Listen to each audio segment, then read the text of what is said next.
Iwuchukwuma was born in 1985 in Abia State, Nigeria, in the southeastern part of the country. He came from a modest background, no powerful connection, no rich parents. For many Nigerians, football was more than just a game. To him, it was hope. In his community, football was the fastest way out of poverty. If you could play well, someone might notice you and help you travel. So Tochi trained every day, sometimes barefoot, other times in one boat. He played in local competitions, then gradually moved into youth football circuit across West Africa. People who knew him described him as a quiet, respectful, focused, and not a reckless type. His dreams were simple. I just want to play football abroad and help my family. Today is the first time I've come across my video. I goes by the name Ken Smart Online. One thing I need you guys to do for me is like, subscribe, comment, and share my videos. Without your help, I'm going nowhere.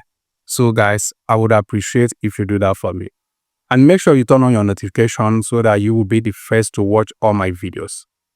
Thank you guys. Let the story begin. Around 2003 to 2004, Tochi began hearing stories. Stories that sound true to every young Nigerian footballer's ears. Stories that promise one simple truth. Once you made it to Europe or Asia, your life would change. So one day, he met men who claimed they could make it happen. They discussed of connections overseas and also discussed about clubs in need of players. Then, after the discussion, they promised him opportunities which he believed in. This was not unusual. Thousands of African players travel every year with unverified agents, hoping for trials that may or may not exist. In late 2004, Tochi was told he could travel through Asia as part of football opportunity. Tochi left Nigeria with almost nothing, just a small bag, a few documents, and hope. Along the journey, he was handed capsules to carry, hundreds of tiny capsules. The men told him not to worry. They said they were African herbs, traditional medicine, nothing illegal. He believed them. So he swallowed some of the capsules and carried the rest along. It was a method used quietly and often practiced inside trafficking network. He had never trafficked drugs before, he had no criminal record, and he was only 21 years old. So in November 2004, Tochi arrived at Changi Airport, Singapore, one of the most secure airports in the world. Singapore has zero tolerance for drugs. So as soon as they arrived, officers became suspicious and ready to do their normal check-in. He was stopped and searched, taken in for questioning. Medical scans revealed the truth. The capsules contained diamorphine, heroin.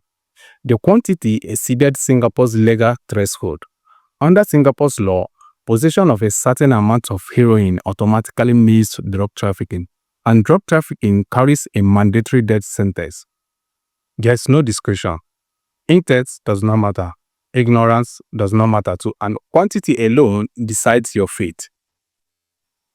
Tochi was detained at Changi prison. This was when reality finally hit. He was told, "You are facing the death penalty." Imagine that moment. A 21-year-old footballer, far from home, no money, no family, facing execution. He maintained his innocence, said he was strict and he didn't know the capsules were drugs, that he was traveling for football. Before his execution in 2007, Tochi whispered softly in the silence of his prison cell, "If the world ever remembers me, tell them I was not a bad person. Tell them I followed a promise because I believe in good people. Tell them I dreamed of becoming more than my struggle. And if this is how my journey ends, let my story protect another boy like me. Let no child ever trust darkness when it wears the face of help." During his trial, something rare happened. The judge openly admitted there was no evidence. Tochi knew what he was carrying, no proof of criminal intent, no suspicious behavior. He seemed exactly what he said he was, a teenager carrying a package for someone he trusted. But Singapore's strict drug laws carried a heavy assumption. If the drugs were above a certain quantity, the carrier was automatically considered to have intent, assumed, not proven. That assumption became his sentence. Human rights groups protested. Diplomats appealed. The Nigerian community cried out that a boy manipulated by traffickers should not pay the price for their crimes. But every appeal felt like rain on stone.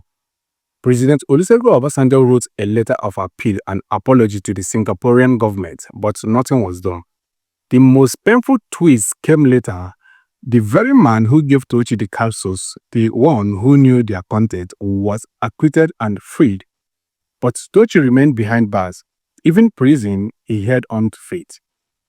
He wrote letters home, he prayed, and he told anyone who cared to listen that he simply did not know, and those who interacted with him described him as kind, calm, and deeply religious type. His family waited, his country watched helplessly. After the whole appeal and trials, the judge acknowledged the tragedy but said the court had no choice. Tochi was found guilty of trafficking heroin and was sentenced death by hanging. He was just 21 years old. On January 26, 2007, before sunrise, Iwuchukwu Ahmad Tochi was led to the gallows inside Changi prison. He was 21 years old.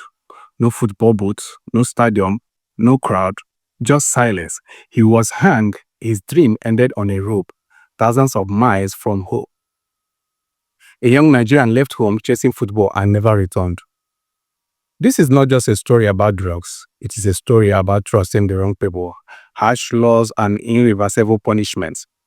If you are traveling abroad, know what you carry, know who you trust, because one decision can end everything. So guys, if this story shocked you, I beg follow and subscribe because we have plenty stories to cover.